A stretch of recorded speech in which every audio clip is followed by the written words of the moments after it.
अगर आपने इस वीडियो पर क्लिक किया है तो कहीं ना कहीं आप भी ओवर थिंकिंग को लेकर बहुत ज्यादा परेशान हो। तुम अपने ही दिमाग के जाल में फंसे हुए हो और अगर तुम ये वीडियो देख रहे हो तो शायद तुम थक चुके हो हर रात 2 बजे तक सोचकर, और थक चुके हो और टीप के सवालों से, थक चुके हो अपने ही थॉट्स के अगेंस्ट लड़ते लड़ते। महाभारत के बैटलफील्ड में अर्जुन भी थक गया था। तलवार हाथ में थी, पावर थी, नॉलेज था, लेकिन क्लियरिटी नहीं थी। और जब क्लियरिटी नहीं होती तब ओवर थिंकिंग स्टार्ट होती है। और आज इस वीडियो में हम बात करेंगे इसी ओवर थिंकिंग के परमानेंट सॉल्यूशन की। और वो सॉल्यूशन किसी मोटिवेशनल स्पीकर ने नहीं बल्कि हमारे श्री कृष्ण जी ने दिया है। सबसे पहले समझते हैं आखिर ओवर थिंकिंग होती क्या है। इसका मतलब सिर्फ ज्यादा सोचते रहना नहीं है। ओवर थिंकिंग होती है अपने फ्यूचर को कंट्रोल करने की कोशिश करने की वजह से और अपने पास्ट को बदलने की कोशिश करने से, और उन चीजों का बोझ उठाना जो हमारे कंट्रोल में ही नहीं है। तुम सोचते हो तुम रिस्पॉन्सिबल हो, लेकिन सच ये है कि तुम फियरफुल हो। और आज भी कुछ लोगों को लगता है कि वो ओवर थिंक करते हैं क्योंकि वो इंटेलिजेंट है, और ये एक झूठ है। ये एक डर है जो लॉजिक का मास्क पहन लेता है। अर्जुन का प्रॉब्लम भी यही था। वो ये नहीं सोच रहा था कि लड़े कैसे, वो ये सोच रहा था कि अगर मैं जीत गया तो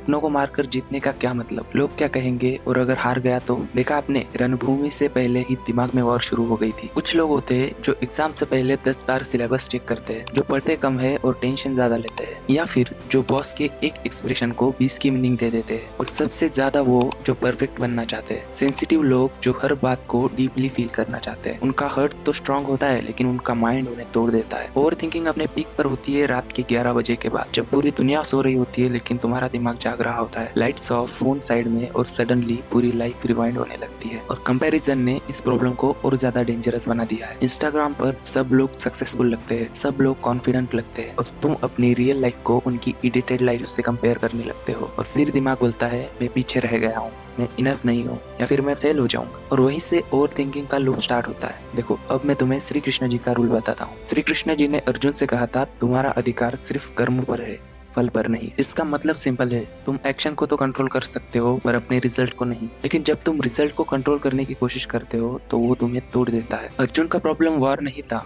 उसका प्रॉब्लम आउटकम था।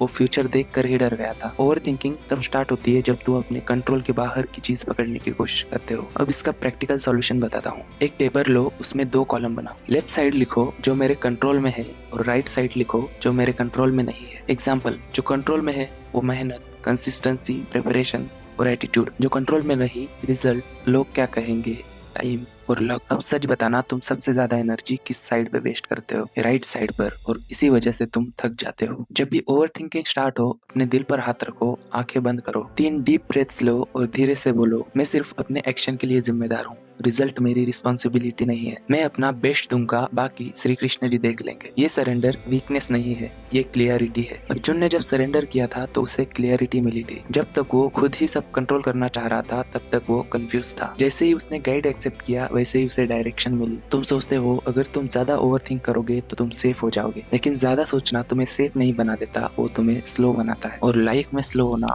बहुत डेंजरस होता है। याद रखो, ओवर थिंकिंग तुम्हें इंटेलिजेंट फील कराती है लेकिन एक्शन ही तुम्हें पावरफुल बनाता है। तुम फ्यूचर कभी प्रेडिक्ट नहीं कर सकते, लेकिन तुम प्रेजेंट इंप्रूव कर सकते हो। और जब प्रेजेंट इंप्रूव होता है तो फ्यूचर ऑटोमेटिकली स्ट्रांग बन जाता है। आज यहाँ से एक डिसीजन लेते जाना। हर मुश्किल सिचुएशन में पहले ये पूछना, क्या ये मेरे कंट्रोल में है? अगर हाँ तो एक्शन लो, और अगर नहीं तो उसे एक्सेप्ट करो। अर्जुन वॉरियर तब बना जब उसने क्लियरिटी चूज की, और तुम भी क्लियरिटी चूज कर सकते हो। एक्शन तुम्हारा और रिजल्ट भगवान का। और जब भी तुम्हारा दिमाग बैटलफील्ड बनने लगे तो याद रखना, श्री कृष्ण जी ने अर्जुन को नहीं छोड़ा था और तुम्हें भी नहीं छोड़ेंगे। अगर मेरी इन बातों से सहमत हो तो कमेंट में जय श्री कृष्ण जरूर लिखना, और हमारे इस चैनल पर ऐसे ही लाइफ चेंजिंग वीडियोस आने वाले हैं तो सब्सक्राइब जरूर कर लेना।